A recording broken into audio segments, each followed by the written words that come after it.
اسم شریف کو گاره کردگی بس غیرت نداری شاگردی همایی ما شاگردی اونه باید برادر ما شاگردی ای عروس اسم شریف گوش کن نه اسم شریف یزنت نشا فهمیدی نکله نیتون موندگی میترسیم فهمیدی اسم شریف هم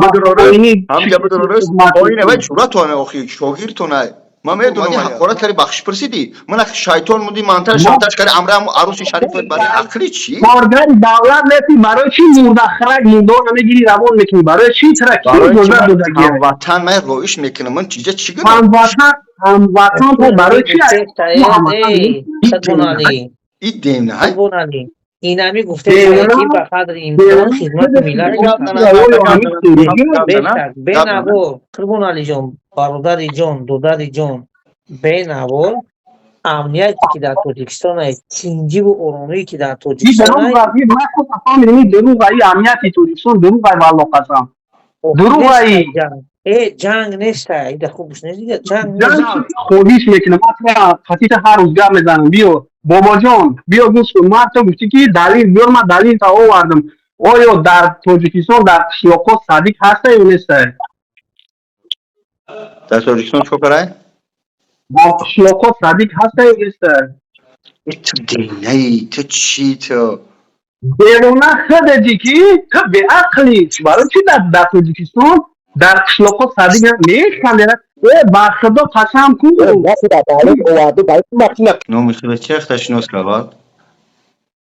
نام من قربون علی از گیجو که میزنی مقصد کارگر دولت نیستم اگر منظور تو کارگر دولت باشم من کارگر دولت نیستم من مهاجرم خب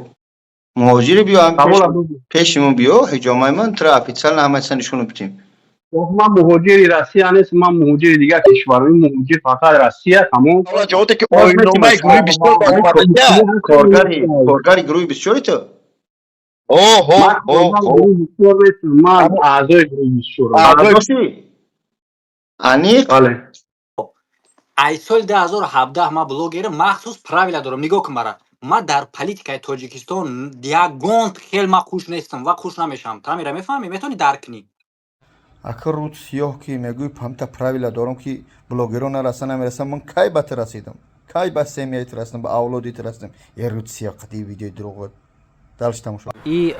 طالباکوف کی نام عبدالقادر طالباکوف نسبت همون چی فکری خطو ندارین که خو جا اینترویو بود خطش گپ زدین به شرفی به شرف السلام علیکم خوب است برادر تنجی خاین برماده سوده رژیم ببین بدبخت اسم رژیم تاجیکستان با روسیه پشت هر دش یگان یعنی که طرزی بردی دولت سازی و پیشرفت و امنیتی هر دو دولت یک است الحمدلله مسلمانیم تاجیک هستیم و ما شهروند روسیه‌ایم وقتی جنگ می شود در داخلی دولتی باید کمک کنی اما کمک ما یعنی که اپراودت پیش تیگه قنچق نیست برای چی قنچق میگم که خصلت فقط منتج شانتاژ است انشالله خاینید برماده است سوختت نگیره بچه های تاجیکی که ما رایشو نکردیم این دارین ترما رفتیان بعضی شهروند رفتگی همجا بعضی کمک ها میکنیم الحمدلله پاماشو روی میکنیم لباسا و ایتا کمک کرده استیم ما سیامکا میکنیم میپرتیم البته یه رسیه برای ما دیم خونه میشه و ما زندگی داریم اما تی خاین بدبختی قنچقی ولد زیرنایی به صاحبی از روی صورتی بابا جان لنگری سمیت سرمه کردگی تخدت کی بدبخت ها خاین برماده سوده رژیم سر شده است بدبخت ها به شرف این نماینده گروه 24 گفت که من چیم برادر مای ای خلق ای مردم صبر کنید این بدبخت خائنا چند شاخه دارن یعنی که اگر ازی آشکارا بگم من خائنم یعنی که مردمی مهاجر شور غوغا میدازم طرفی روسیه و کشتابی بگیرن رنگ یمو سکلادی صبور دپارتاسیون کنم 68 آدم یا 78 زن مردی تاجیکی به حجت بدن ایروی قنچق بدبخت ویدیو شپاش گرفتن دپارتاسیون کنم خاک سیمیت نمیرسیم کو یک نفری حمایت صاحب جای کار کردی قنچق وقتی محکم دن یک بریدنون بردیشون نبردش حق بشرف تا انشالله جواب میگو به هر یک آب دیده مادرها جواب میگو به هر یک عذابی که ایروی تکشدن قنچق جواب میگو تو فقط کارت صورت بابا جان لنگری موندن سیمیت خوراندن است من با سیمیت کار ندارم سیمیت سویتوی من حق ندارم گپ زنم اما ببین که وقتی رکلام میکنی سوم کجا میره آیا پدرت نمیگه که از روی خیلی همون کارهای بابا جان لنگری خورنده شدیم بس که بچم صاحب داری تو صاحب نداری یا به صاحبی یا به شرفی تو صاحبایت مسلمون مردک نبودن در دوشنبه من رفتم زنگ زدم گفتن وار نمیخریم گفتن ما خطیبای وار نمیخریم میگم اعلان میکنم یگان صاحبش هست قتی مرد بچه گاب زنه سر استول تو لنگری اگر منی رمضان خالی خوب گرانگور میکنی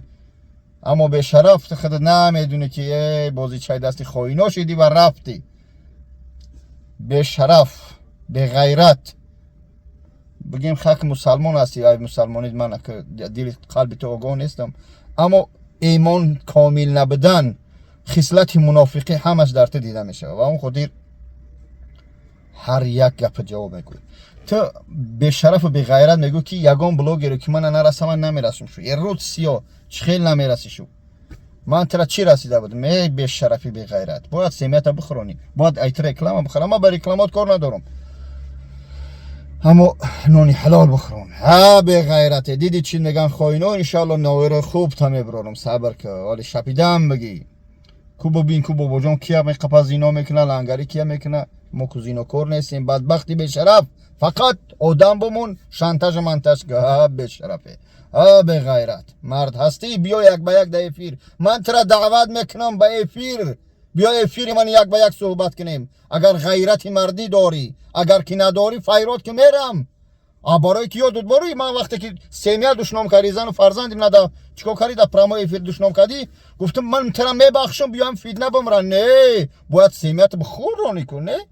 با اون خودی به غیرت انشالله جواب میگوی من برادرها کار ندارم والله قسم به پدر و مادرش به زن فرزندش حق ندارم اما با خود این قنچق با این قنچق صفت با این بیشرف من کار دارم این خائن است من اعلان میکنم و خائنش انشالله برومده است فقط صبر الصبر سیرون الصبر مفتاح الجنه الله برکتون تیا خدا نگهدار کو در حق مردمی فلسطین یک ویدیو کو در حق چه یهودی ها یک ویدیو کو برای که فلان میکنم فلان یک نوبکای میجخن حجت شد بیکار میشن قنچق با تاجیکستان انا بعد میبینم قنچق ها به شرفه اکوها دگجان اولادو دگجا کار کردن در روسیه کار نکرده سودانتی رژیم روسیه میگوی کونلسی پوتین قور بالا گفتستی آیا پشتی همین طرز بردی دولتداری تاجیکستان روسیه پشتی یک نیست به شرف خائن صبر کو